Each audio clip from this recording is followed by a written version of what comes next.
ദൈവത്തിന്റെ ഏറ്റവും പ്രിയമുള്ളവരെ, അവിടുത്തെ സമാധാനം ഞാൻ ആശംസിക്കുന്നു. ഇന്ന് കർത്താവ് നമുക്ക് നൽകുന്ന ദൂത് ഹെബ്രായർ 9:11. എന്നാൽ വരാനിരിക്കുന്ന നന്മകളുടെ പ്രധാന പുരോഹിതനായി ക്രിസ്തു പ്രത്യക്ഷപ്പെട്ടു. ഈ കഷ്ടകാലമൊക്കെ കടന്നു പോകും. ഈ കണ്ണുനീരും സങ്കടവും സഹനവും എല്ലാം ജീവിതത്തിൽ നിന്ന് മാറിപ്പോകും.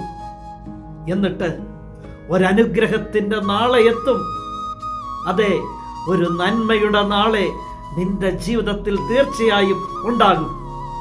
എങ്കിൽ വരാനിരിക്കുന്ന ആ നന്മകളുടെ പ്രധാന പുരോഹിതനായി നിനക്കായി ക്രിസ്തു പ്രത്യക്ഷപ്പെടും. പുരോഹിതനല്ലേ എല്ലാം പരികർമ്മം ചെയ്തു തരുന്നത്.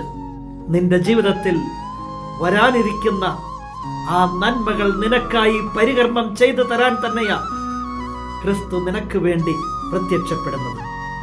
അതാണ് ദൈവസ്നേഹം. മാഞ്ഞു പോകുന്ന ഈ കണ്ണുനീരിനപ്പുറം വരാനിരിക്കുന്ന നന്മകളുണ്ട്. അതുമായി ജീവിതത്തിലേക്ക് ക്രിസ്തു പ്രത്യക്ഷപ്പെടും.